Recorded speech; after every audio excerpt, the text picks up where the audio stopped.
Hi, I'm Leah. And I'm Ezra, and we are the co-executive directors of Indivisible and two of the lead organizers of No Kings, and you are joining What's the Plan? And that makes you part of this nationwide movement to stop fascism in America with a massive, broad-based people power organizing effort. This is our weekly live discussion where we talk about politics, we talk about strategy, we talk about organizing, and we talk about whatever's on your mind. People ask questions, they vote, and we go through the questions as they're voted on. We've got a great discussion lineup today because we've got a special guest. Leah, what's the plan? Are we gonna say that every time? That's the plan. Yeah. Okay.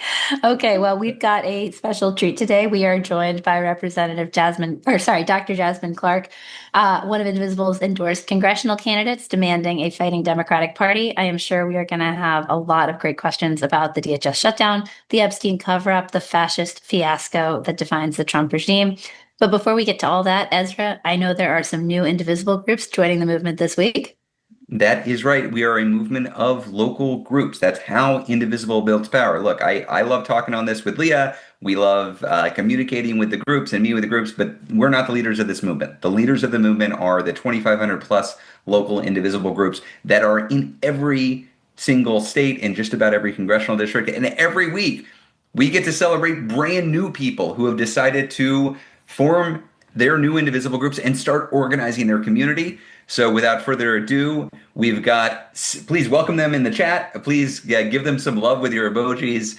If you happen to live in these cities, go to their meetings, go support them, help build up their group. We've got Cindy, brand new to the movement, Indivisible, Menifee, California.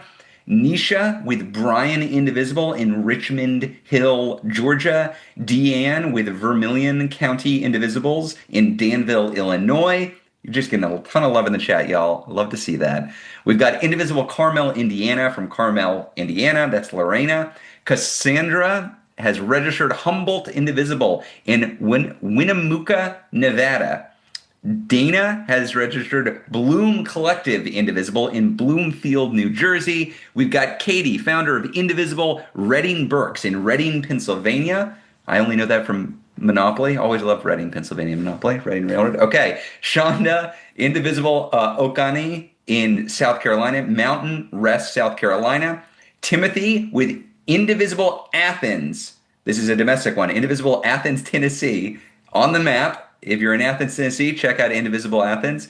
Number 10. I only get to do 10 a week, y'all. Sorry, I picked them out of a hat. I wish I could do all of y'all. Sally with Taylor Clark Indivisible in Medford, Wisconsin. California, Georgia, Illinois, Indiana, Nevada, New Jersey, Pennsylvania, South Carolina, Tennessee, Wisconsin. And actually, I get a bonus because it's an international one, Leah. We have a new one. Berlin, Indivisible Berlin. So if you were in Germany, you're near Berlin, check out Constance, who just registered Indivisible Berlin. Join their group. And start recruiting. This is how we build people power. Hey, y'all. One other note, Leah, before we're going to be welcoming our new guest. If you were not tracking closely, you might not have seen that No Kings 3, scheduled for March 28th, has just launched the map with the events. We launched with more than 1,000 events on the map. It is growing every single day, possibly every single hour. I would highly encourage you to go to nokings.org, look and see if there is a No Kings event within 30 minutes of where you live. If there is not yet, good news. You get to be the organizer of No Kings in the 250th year anniversary of the founding of this country, a country founded on rejecting kings. You get to be part of history, y'all. That's how we're going to make this the largest protest in American history. I think we're going to get there. More to come on that front. But we now have a special segment presented by Indivisible Action. Leah, don't we? Do you want to set the stage on what's happening in Georgia? Now, let's talk about what's happening in Georgia. Let's talk nationally, right? There is a tough truth out there. While there are around 130 safe Democratic House districts in this country, not all 130 of those are represented by fighting Democratic members in Congress.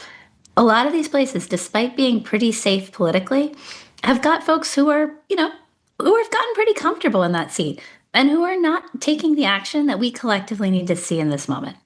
One of those districts is Georgia's 13th. This is a solid blue district, voted for Kamala Harris by 43 points. So it would be safe to expect that the Georgia 13th representative is going to be a real champion, a fighter, right? Unfortunately, that is not the case. Rep. David Scott represents Georgia's 13th, and Scott has been an elected politician for about 50 years, the last 23 representing this district. Let's review some of the highlights or lowlights from his career. At one point, named one of the most corrupt members of Congress, supported by AIPAC and corporations who fuel his campaigns, voted to thank ICE for its service last year, voted for additional ICE funding last month, did not vote in just a normal election for Kamala Harris in 2024 or in several other recent elections.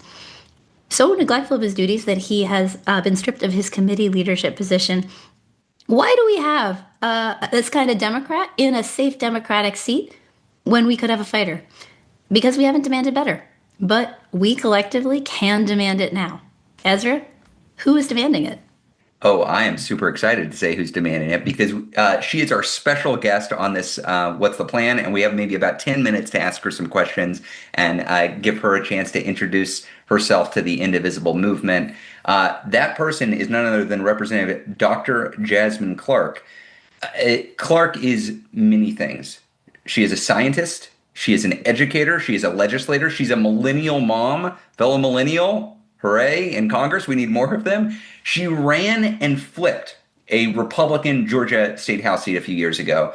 And what she said at the time, she was running, direct quote, to be a voice for science and truth in the face of Republican disinformation. Oh my gosh.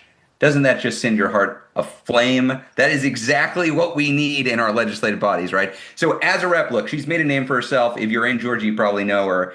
She's been taking on Republican fascism head on. This is defending abortion access, fighting for voting rights, defending public health. Look, she is the kind of Democrat who should be representing this district. And I don't live in Georgia, so it's not important that I'm saying that. What's important is that Georgians are saying that. Residents and constituents of Georgia 13 are saying that. Multiple local indivisible groups in Georgia 13 already endorsed her. They ran to endorse her. Indivisible Gwinnett, In-Town Women's Resistance, Necessary Trouble Georgia, many others, and a huge supermajority of indivisible members in Georgia 13. I believe the largest supermajority we've ever had on an endorsement vote, actually, voted to back her candidacy as well, which won her Indivisible's national endorsement just last week, the first of Indivisible's endorsements in primaries this year. So we are just absolutely thrilled that Dr. Clark was able to make some time to talk to the Indivisible movement here. Dr. Clark, welcome.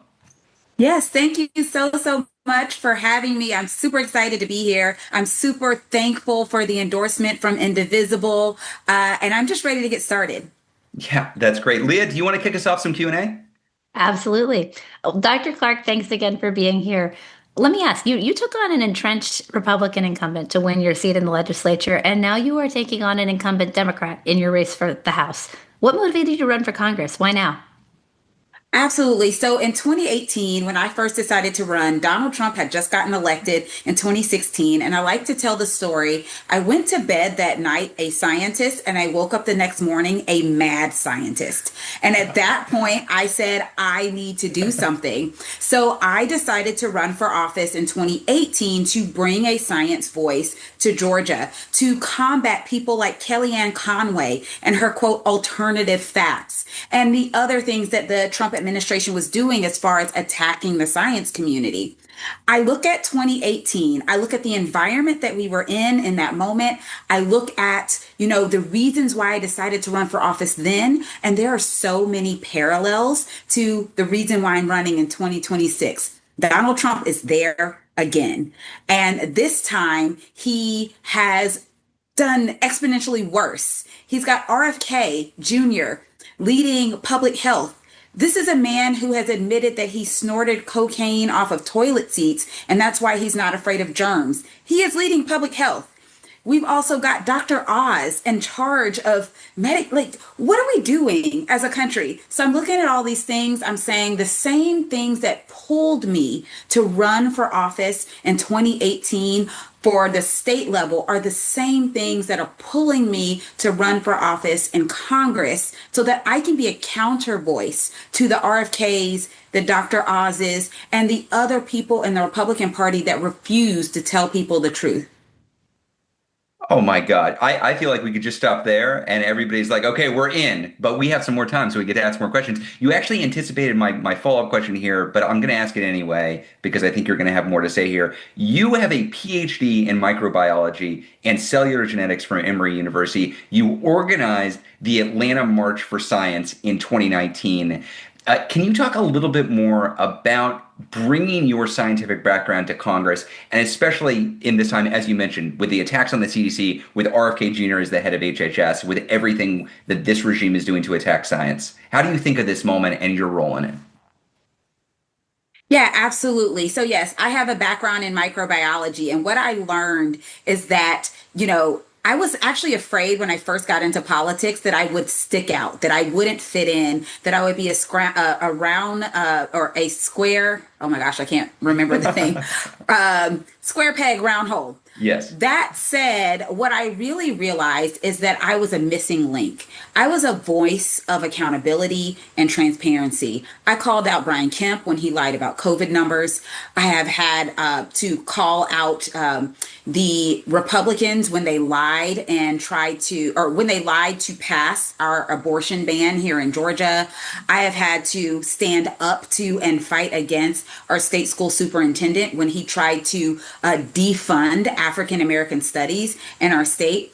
I have been a fighter in this moment. And so, what I am seeing happening in Congress, we have seen cuts to research that is life saving, research that could be instrumental in saving people's lives, cancer research, mRNA research, and how we can use mRNA to revolutionize, healthcare in our state. We are seeing, unfortunately, diseases that we had actually declared eradicated from our country emerging, coming back, and unfortunately causing the lives of children. We are seeing all these things happening, and how I feel is that I feel like we need more people in Congress that can stand up and fight back against these things, not just saying, hey, this is bad, but from a place of expertise. I can tell you in the state legislature, if there is anything having to do with healthcare, having to do with science in any way, shape, or form, when I stand up and I go to the microphone, people listen because they know I know what I'm talking about. I want to be that in Congress. Oh gosh, we need that in Congress. We need that so badly in Congress. I'm thinking of there was a member of Congress from New Jersey, Rush Holt, who was a rocket scientist, and he had bumper stickers that said, "My congressman is a rocket scientist." And I would love to see bumper stickers in Georgia 13 that says, "My congresswoman is a mad scientist, and she's fighting for me." Leah, you're up next. What's your question? Yeah, well, across the country, we are seeing indivisible groups who are looking for more from their Democratic elected officials, and you're challenging a 23-year-old or 23-year in office octogenarian incumbent Democrat. What do you think about how the Democratic Party is responding in this moment, and what do you think we need to change about it? Absolutely. So, one of the things I can tell you, and I'm going to use a science analogy because that's what I like to do. An object in motion stays in motion. Right now, what we have in the Democratic Party is not motion. We have stagnation. Stagnation does not move the needle to where we need to go in this moment. There is a time and a place where it is time for people to move out of the way and make room for the next set of leaders. We have to constantly have new voices, new ideas, new perspectives in these seats in order to be strategic, in order to get things done, and again, in order to make sure that we're moving our country in the right direction. Right now, unfortunately, Congressman David Scott serves as an impediment. He is a barrier. He is like a speed bump in the road, which is slowing, pausing the progress that we could have if we had people in the seat that were ready to move things forward. We have to make room for the future. We cannot sit and hold on to these seats for dear life wanting to die in these seats, as some representatives have said. That is bad strategy. Here's the truth. When a person declares that they want to die in a seat, what they declare is they want to create a vacancy. And in a Donald Trump presidency, do we really want vacancies in this moment? I'm not here to say when the time or place it is for anyone to leave this earth. But what I am here to say is that we need to make sure that we have constant coverage. Stagnation is bad for progress. And the voters get to decide the time and the place that people leave office, which is what you are asking them to do, because people in Georgia 13 deserve a fighter. I mean, this is a district that is deep blue that should have one of the best members of Congress out there fighting for them. And it's so clear that you've got a vision for what you want to accomplish there. One thing that I love about how you've been running your campaign, though, is you've been so engaged with the grassroots. And this includes Indivisible and beyond. And this isn't just about this campaign. You were, as we said earlier, you were an organizer for the March for Science, and you're coming in with this background as a grassroots organizer. Can you talk a little bit more about what does it look like to partner with grassroots activists for a campaign? And also, once you're in office, how do you engage with those constituents who are organized? Yeah, absolutely. So I had to run in some very competitive races to get where I am today. And I would not have been able to win those races without the support of grassroots supporters. I was not entrenched in the political class when I first decided to run for office. The people who were supporting me when I first decided to run for office were people like Necessary Trouble in Atlanta that adopted me. These are indivisible groups in safe Democratic seats that said, we're going to jump in and we're going to help this person who we don't know very well, but she seems like she's on the right track. She led the Atlanta March for Science. Let's help her.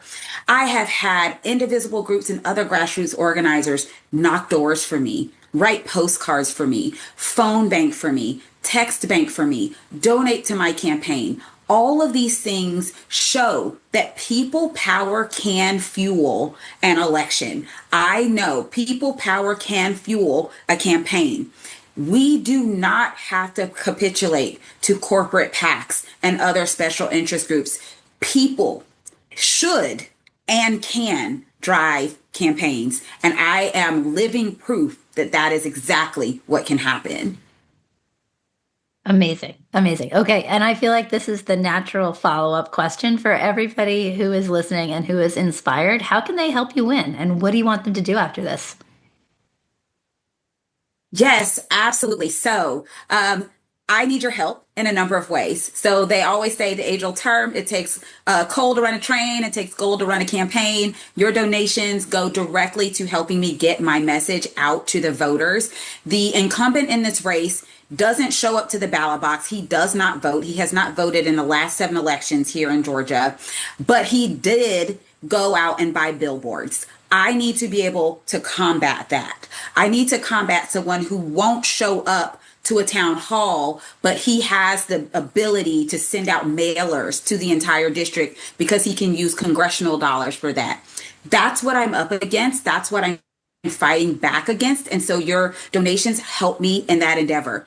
But also, please sign up to volunteer. You can go to my website, Jasmin, the number 4GA.com.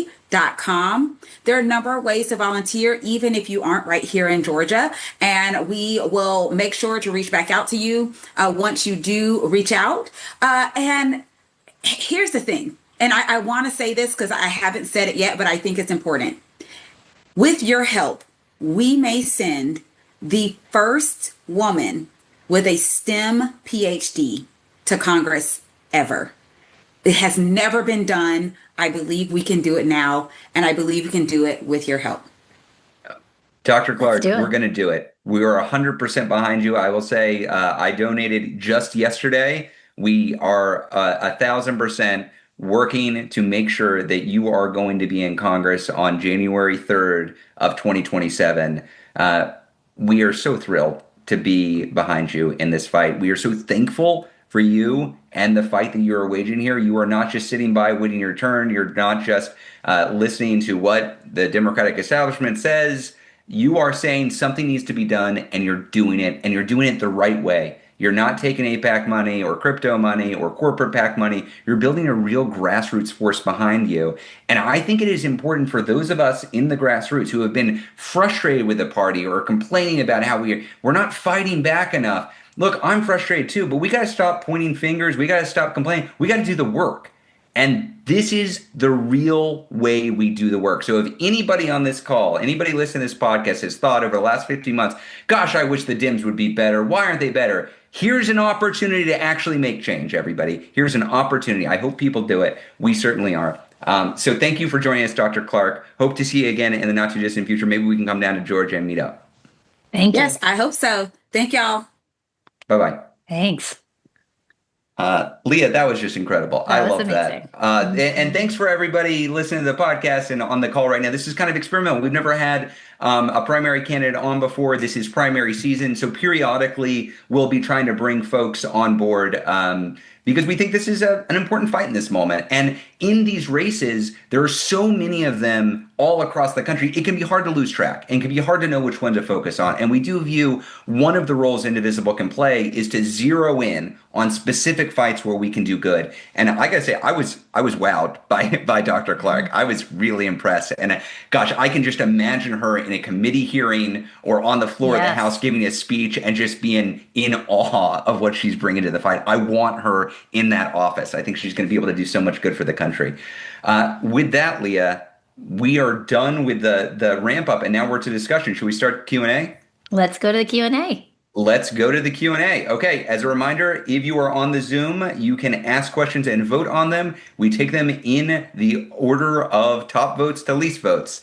So starting out with none other than Jean from Necessary Trouble, Indivisible in Atlanta. Shout out to Necessary Trouble. We were just talking about you. Shout out to Necessary Trouble, one of the endorsers of Dr. Clark. And actually, just to note, to endorse as Indivisible National, we have to have local Indivisible groups and local members that are on board. We do not pair. I could have thought the world of Dr. Clark, and if no Indivisible groups were behind her locally, it wouldn't matter for Indivisible National. We don't endorse. So if you are in an Indivisible group with a competitive primary election, it's on you to move first, right? We don't move first. So thank you to the Necessary Trouble and the other Indivisible groups. Okay, Jean asks, across the country, we're fighting the creation of a network of concentration camps. Some cities have had some success, and the sale of human warehouses has been completed. Can we make these unwanted concentration camps a big focus of No Kings 3?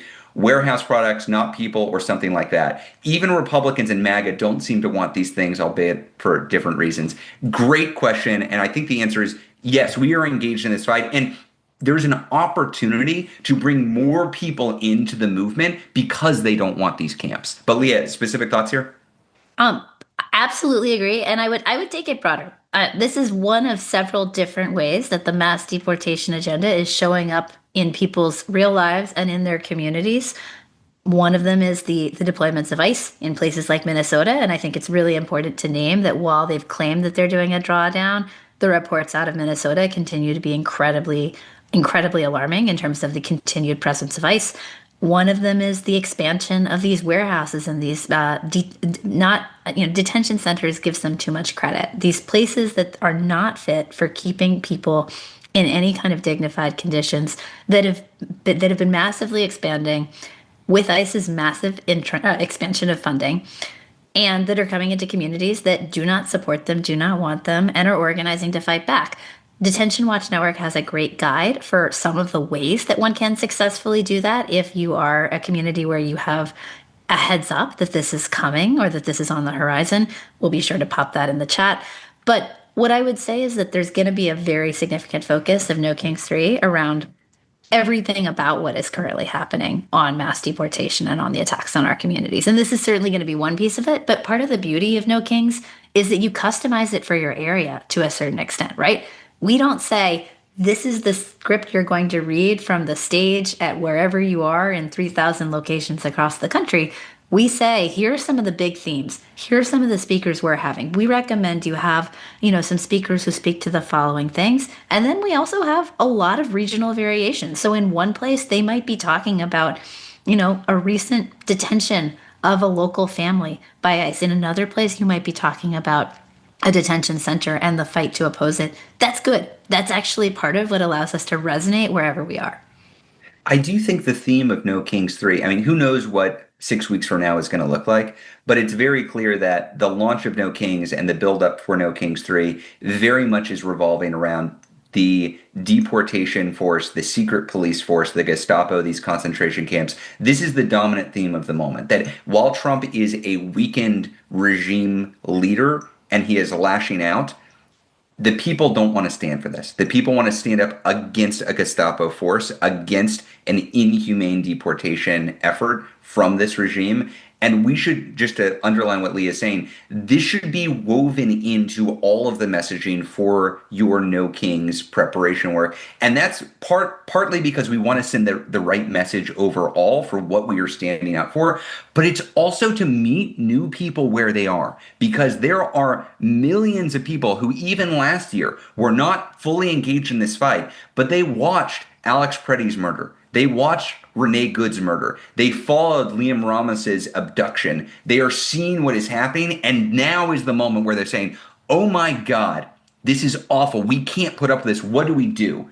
And one way to bring them in is to make very clear what your No Kings protest locally is protesting.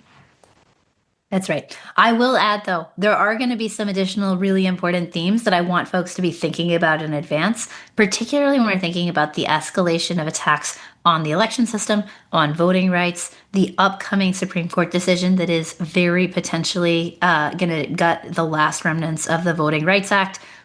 The threats that we are seeing from Trump's mass deportation force and the threats that we are seeing to our electoral system are two sides of the same coin, right? Like it's all part of the same agenda of trying to instill a white supremacist rule over all of us that they know is not popular, and so they have to actually seize control undemocratically of the power that they cannot win via voting.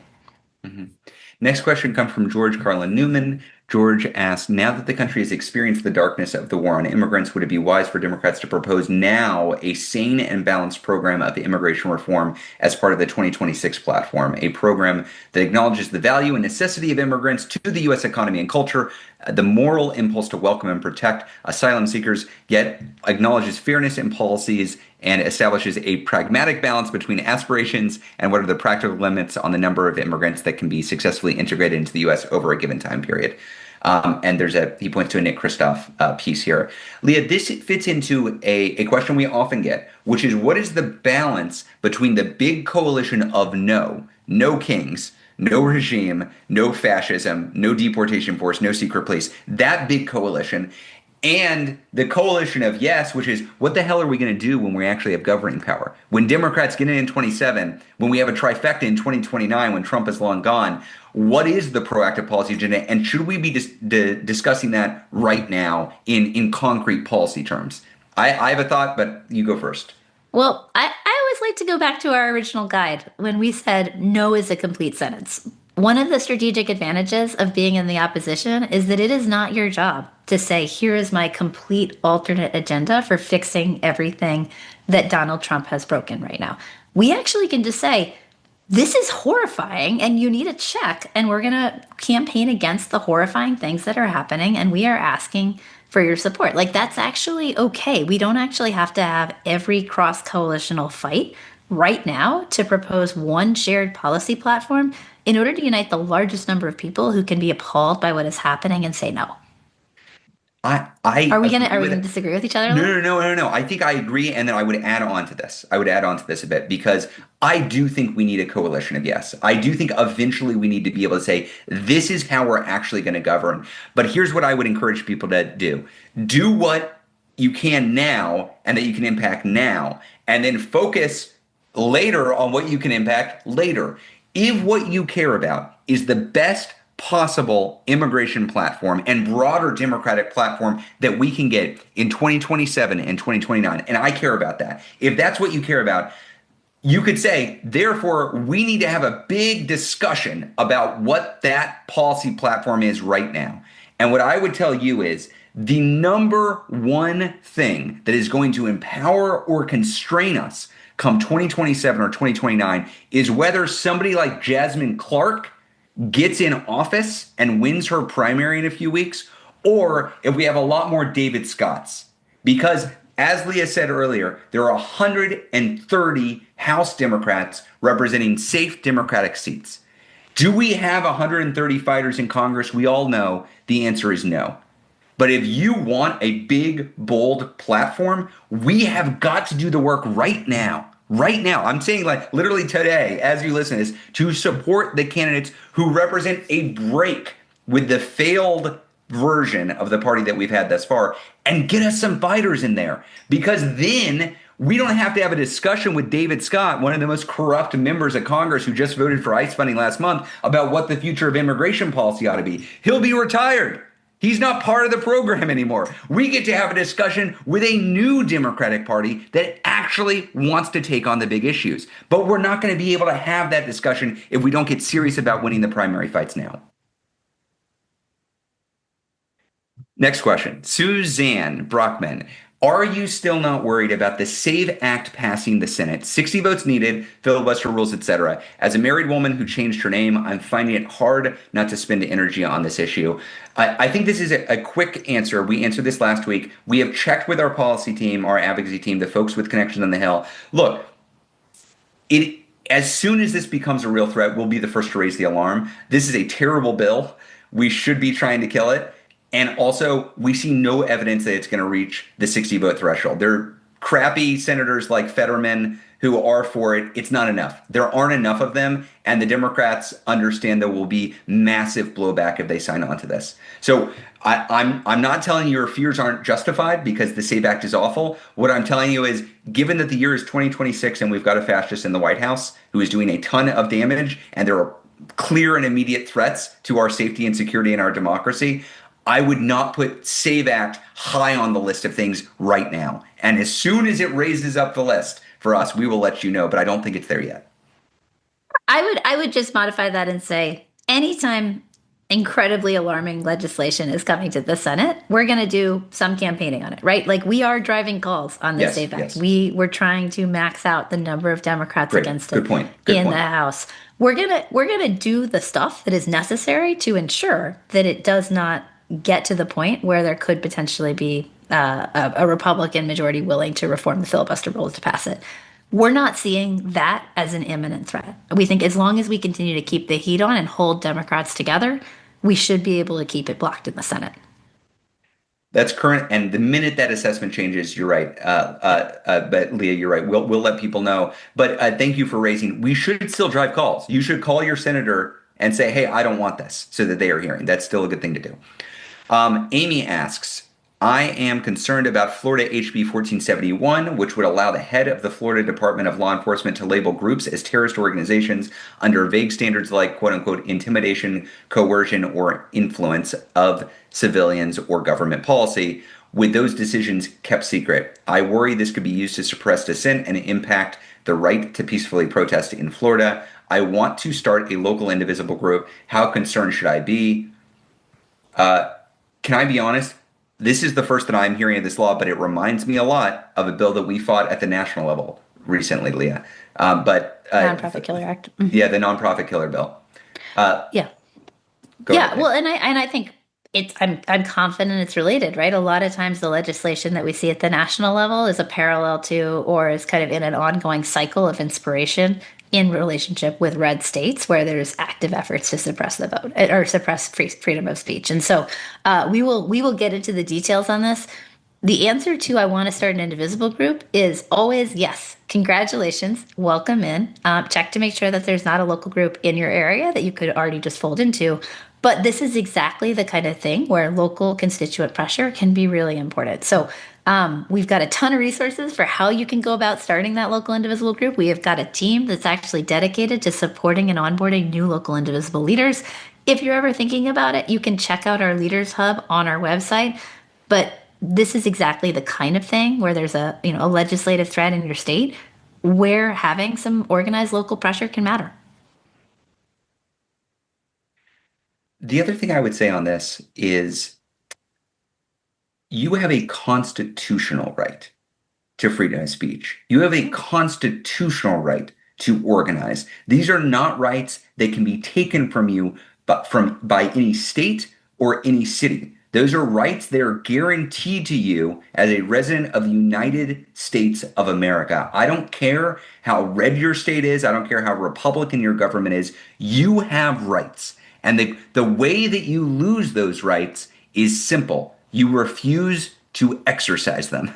If you do decline to exercise your constitutional rights, they will take them. And they will take them because you give them power that they do not have. So I buy that Florida is trying to outlaw nonviolent organizing that is opposed to this regime. That makes sense to me because there's nothing a fascist fears more than mass organized people power. The regimes tried to do the same thing at the federal level. They are trying to do it. They are going to fail. They are going to fail. I want to be very clear about that. And they're going to fail because we are organizing at historic levels. So one of the things you can do is start your Indivisible group to fight this law directly. Absolutely. Another thing you can do is make No Kings 3 the largest peaceful protest in the history of Florida, which I believe you will do. Part of the point there is to show that you're not afraid of these goons who are coming after your rights, that you're going to stand up and exercise them. And part of the point is to recruit more Floridians in so that you are building the people power necessary to stand up for your rights en masse. Great question, Amy. Thank you for starting the group. Welcome to the movement. Jerry asks, from Indivisible Lincoln Square and Indivisible Chicago Alliance, what is the coordination going on now at the national level with economic boycotts and laying plans for a possible general strike or stress test on this May Day? What is your view of how we locally can coalesce beyond No Kings and prepare? Jerry, great question. Great question. Leah, this is the kind of thing that I might reveal too much about our plans. And so I'm going to pass it over to you to avoid saying things that will make partners mad. Thank you for that self-awareness, Ezra. I try hashtag growth. A lot of times when we get a question about kind of like what's going on with this organization or that organization, the answer is going to be we are talking to each other, we are coordinating. We have worked really closely together in past events around kind of making sure that there's coordination, handoffs, etc. And everyone involved really wants to be very thoughtful about how we successfully set up from the transition from No Kings on March 28th to May Day, May 1st. So the answer that I wish was more detailed in this moment is we are definitely talking, and we are really, really mindful of that transition. Just as a step back, I think it's worth saying one of the things that's happened in the most recent years is that mobilizations at the national level have gotten so much more intensive to successfully put on and back end and provide support for, because of the massive transformation in scale of what's happening around the country. And so whenever there's kind of a national formation that's doing something, and then there's another national formation a month later doing a different mobilization, we do try to coordinate really closely because it's important to have successful handoffs. There's just no organization that's going to be able to run with the baton the entire way. It's got to be kind of an ongoing relay race. And so the short answer is there will be more to come. And also we're very, very intentional about making sure there's a connection there. Just so folks know, the May Day Coalition on May 1st, so this is a few weeks after No Kings 3 on March 28th, is doing this stress test, effectively a general strike stress test on that day. I was on a panel that May Day Coalition put on with a lot of great folks a few weeks ago on how do we build towards a general strike. And part of the focus was on this stress test on May 1st. So know that Indivisible is going to be talking about this a lot. I think this is an important capacity for us as a broader movement to build up as we head towards a midterm election that the regime will try to interfere with. We know it will try to interfere with. So lots of coordination going on, Jerry. We're focused on this quite a bit, and I think it's a big opportunity that we should take seriously. So I would recommend people on this call, people listening to this podcast, mark May 1st, mark May Day on your calendar, because you're going to want to be part of something then. Jennifer asks, how can we be cautious about not framing Democrat opponents in the primaries as the enemy, assuming we would still prefer them over Republicans in the midterms? Jennifer, great question. And question. 1,000%, they are not the enemy. They are opponents in a primary. And I want to be clear, we're going to win some of the primaries. We're probably going to lose some of the primaries. And I don't care what flavor of Democrat comes out of those primaries compared to a Republican. it's an easy choice. It's a fascist sympathizer or a fascist collaborator versus some flavor of Democrat who may be more or less inspiring. That's an easy choice. Indivisible has always stuck to the principle that primaries are when we fight out the future of the party, and the general election, you get in line.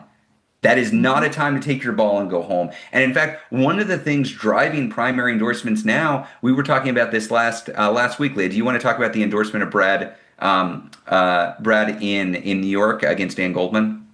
Yeah, absolutely. So one of the sticking points in when we endorsed Brad Lander in New York over Dan Goldman, who's a sitting member of Congress, is the kind of crack up that happened within a bunch of centrist Democratic circles around Zohran Mamdani winning the New York primary for mayor.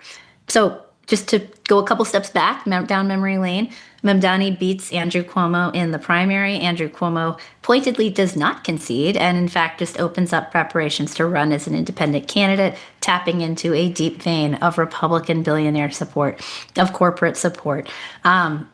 Just generally kind of summoning a lot of the worst forces in politics behind this disgraced, corrupt, sexual harasser who's now running in the general election. And a lot of the Democratic Party, to its credit, successfully says, Mamdani won the primary. We're getting behind him. He may or may not have been my candidate, but I am getting behind him because I respect that basic principle that whoever wins the primary is our candidate. Some people did not do that. Chuck Schumer did not do that. Dan Goldman did not do that. Neither of them ultimately endorsed Mamdani, even when it was really clear that it was a choice between him, the winner of the Democratic primary again, and Andrew Cuomo running a functionally proto-Republican campaign in the general. That is an incredibly big deal for us as actors who are in conversation with a bunch of folks on the left who often aren't thrilled with their option who won the Democratic primary, but whom we regularly ask to vote in for the Democrat, regardless of how much you love them personally, because it is actually because of this basic reason, right? Primaries are for your hopes and dreams. General elections are for beating the fucking fascists. That's the deal. So part of the thinking that I think went into our locals endorsement was we need people who are actually going to uphold that end of the deal, whether you're on the centrist side or whether you're on the left wing side. I will also just add, I do think that there's some calibration around how much when we talk about a primary, we're talking in sorrow versus in anger, right? Like there's different folks. Some people are just straight up really corrupt and genuinely deeply damaging to the Democratic Party. Some people are just like not the right person for the job in this moment. We've got a lot of folks who they came up in a previous generation. They have not updated their priors. They still believe on some level that they're trying to bring us back to, the era of the good old boys in the Senate. Cough, cough, Joe Biden. And we got a number of folks like that who are still in office where it's not necessarily that we're, we think you're bad people. It's that we don't think you are the right people for the job right now. And I think that you can calibrate appropriately based on which candidate we're talking about and which situation we're in. But I do think that it doesn't have to be a binary of they're the enemy. It's just like some of these people are not the right people for the job, and you don't have a lifetime right to hold a seat. Mm-hmm. I hesitate to answer more on this question, but I can't help myself. The other thing I would say is I think we should think of primaries in super safe Democratic districts one way, and we should think of primaries in very competitive or Republican districts in another way. Because for instance, Dr. Jasmin Clark's future district that she's running in now. And that she's going to win it. And that she's going to win because everybody here is supporting her. That's a district, as Leah said, voted for Harris by more than 40 points. There is no chance that a Republican wins that district. It does not matter how messy the primary gets. There's going to be a Democrat. It's just a question of what flavor of Democrat. And that is true of so many of these primaries, y'all. So I know there's concern about could this damage the Democrat who ultimately goes to the general. I think that's a reasonable concern when you're talking about a competitive district, a swing district or a swing state.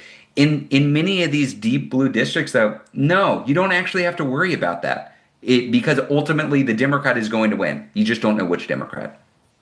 I will just add one final thing now that we've gotten started. We can't stop ourselves, yeah. No, because I actually think one other pieces that I want to name, because it can come up in a bunch of different ways in these conversations, is this is not purely generational, right? Like this is not a every older person needs to be kicked out, every younger person is our friend situation. There are some really incredible, really high energy folks who are who are on the older side, who are in office.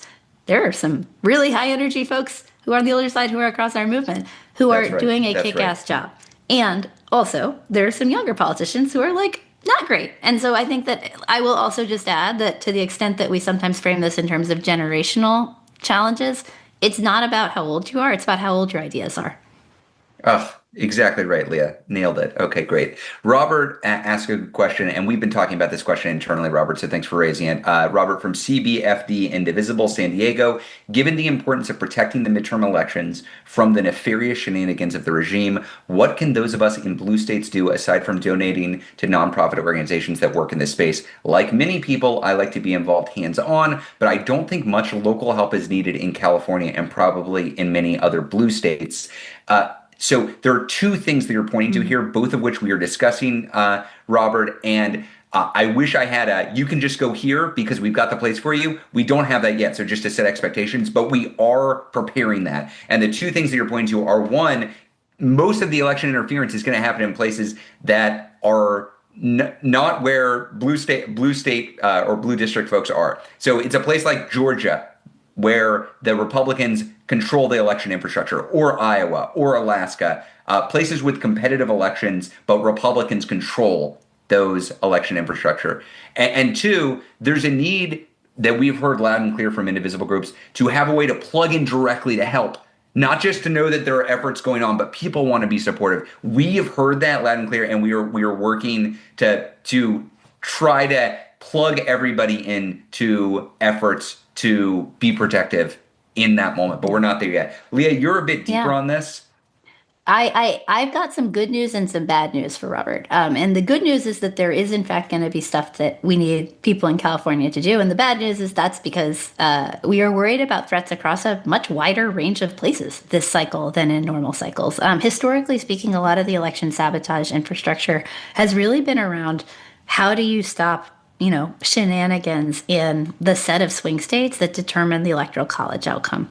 This time around, it's like a much more complex map of potential threats, right? Because we're talking about the House, we are talking about the Senate, we are talking about the key offices in swing states that will determine the conditions of the elections in 2028. All of those places are places where there is real concern about potential interference. And Ezra, you named one of the really big use cases that we are worried about, which is places that have local or state Republican control, where there's a real risk of collusion between those officials and the Trump administration in order to shape or rig the rules in advance in order to interfere with the counting process, all of the different things.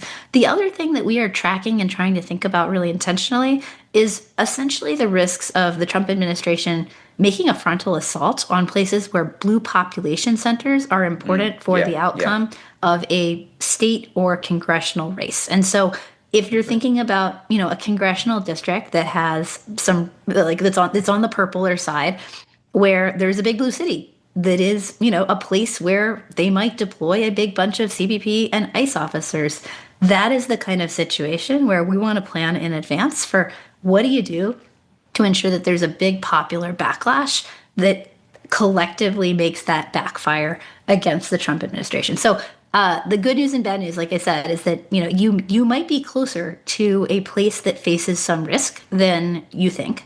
And also, a lot of the ways that we're going to ask people to prepare for that actually look a lot like the stuff we are asking you to do currently. We are asking you to go to an Ice Watch training. We are asking you to grow your Indivisible group. We are asking you to turn a large number of people out for No King's Day. We're asking you to participate in non-cooperation trainings that help people to build their muscles around what and how they would act in the event of something like a localized occupation. A lot of the work that we're asking people to do is actually just about building the kinds of muscles that would be necessary in the event that you are in an area that faces that kind of intrusion. Great. Deborah asks, Governor Walz activated the Minnesota National Guard and ICE is leaving. Why don't all governors get their National Guard on alert to be called up should ICE come to town? Wouldn't it be better to have the Guard from each state defend their state? Drawbacks: who has the ultimate say on the Guard's duty, a governor or the feds? That's Deb from South County Resistance in Wakefield, Rhode Island. Leah, I have an adjacent thing that I want to bring up here, so I will leave it to you to answer the specifics about. And we can make it even broader. So, specific question here about National Guard. More broadly, I would say, what should we be asking governors and Democratic state legislators to do in response to these attacks from ICE? Yeah, absolutely. Well, so maybe just to make a couple of distinctions. I think the question frames this as sort of like activating the National Guard caused ICE to leave. And I don't think that the folks in Minnesota would think of it that way, right? What happened was that the National Guard was activated, but the massive popular resistance is actually functionally what foiled a lot of ICE's efforts in Minnesota, and the massive public national backlash and the threat to their ongoing sources of funding in Congress is why they are at least claiming to draw down, right? When we're looking at like the actual deployment of the Guard, there's this ongoing dynamic where they're not calling out the Guard to protect everybody against ICE in that specific sense, right? And they're not seeking to have a situation where there are people with guns on both sides in active conflict with each other.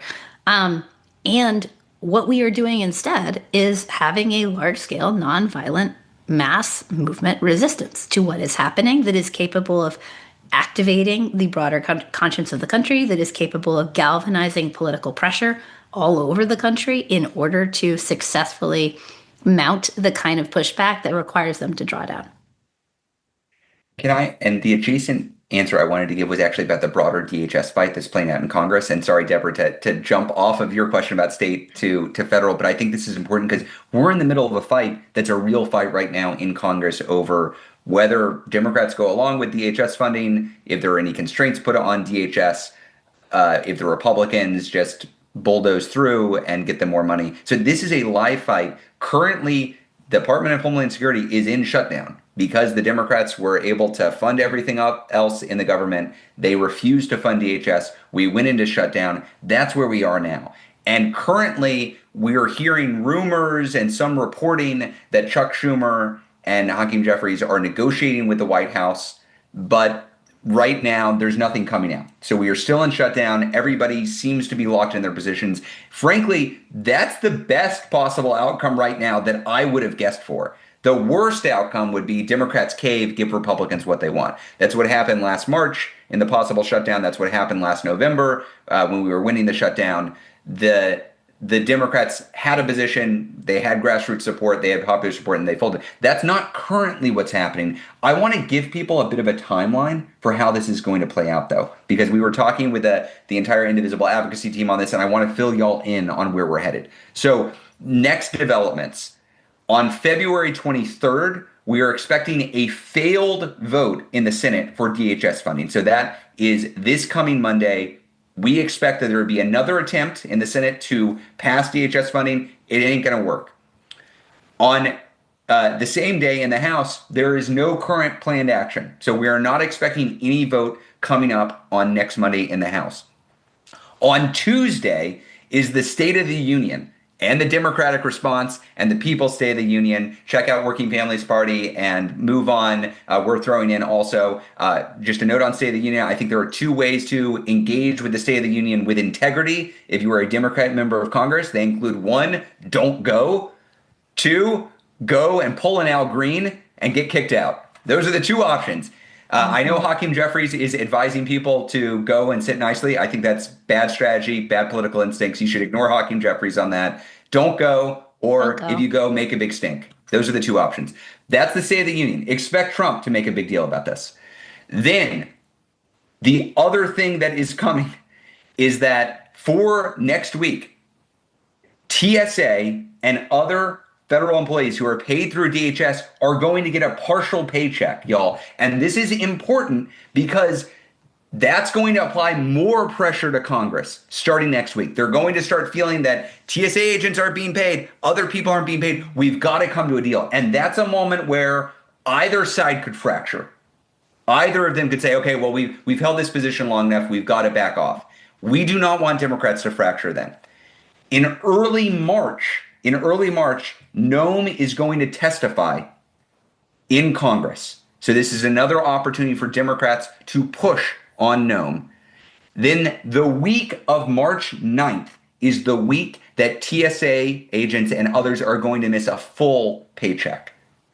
So just to give you a sense of the cadence of this fight, there are external pressures coming because DHS is not being funded and because people are not going to be paid.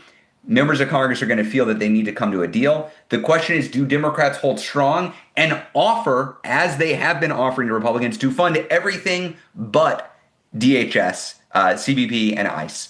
They have offered that. Republicans are refusing. They maintain the moral high ground. The Democrats in the Senate and the House maintain the moral high ground. We want them to not fracture. So I know this fight is happening a little bit more in the background now than it was 2 weeks ago, but I want everybody to understand this is a live fight that requires consistent pressure from the grassroots. We want members of Congress feeling like we have their backs, that we're paying attention, and we want them to continue the fight.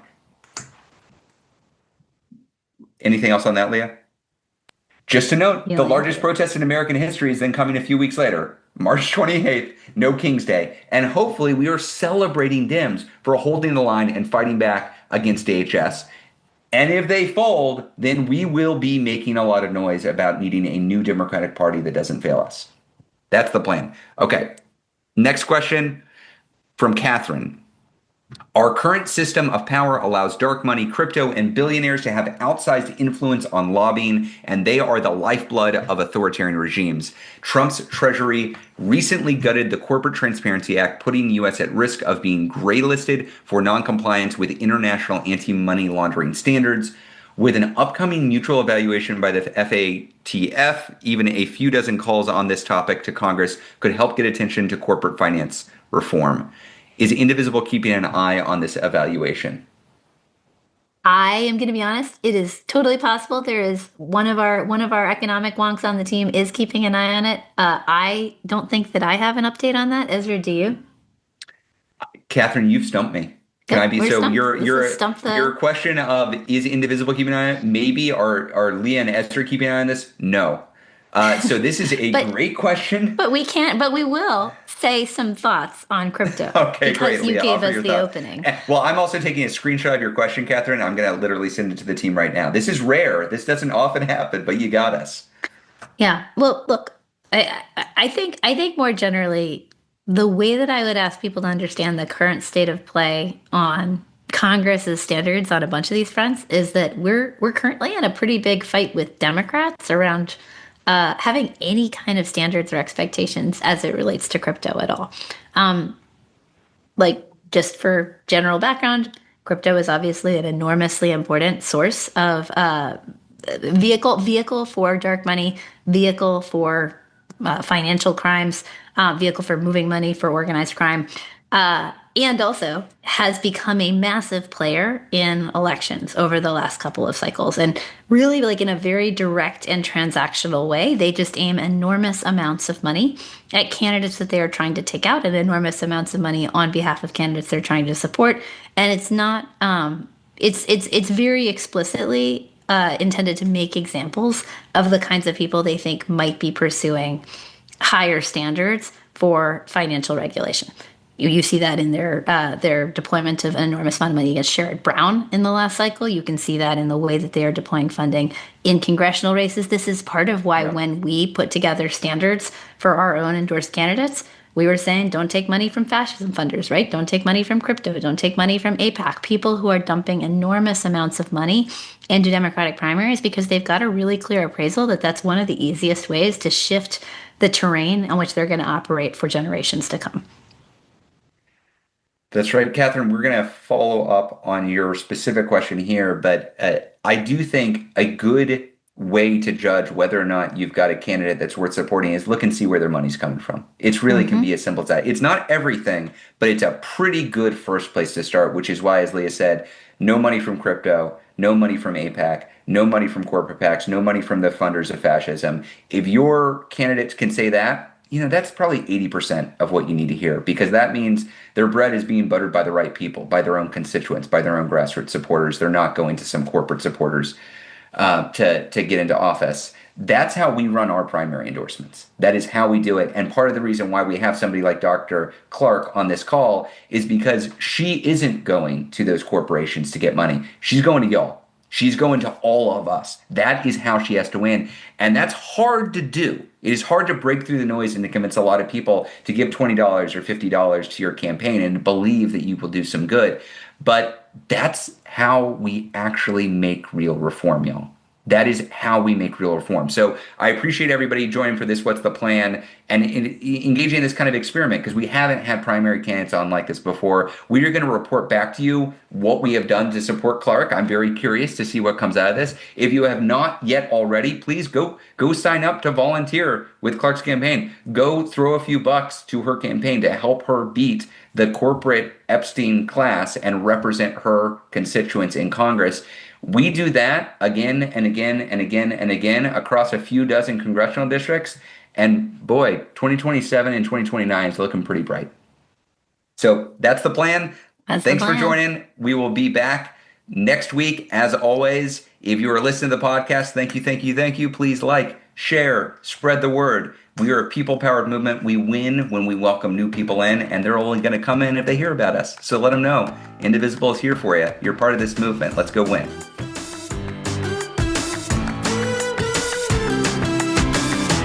Paid for by Indivisible Action, indivisible.org, and not authorized by any candidate or candidates committee.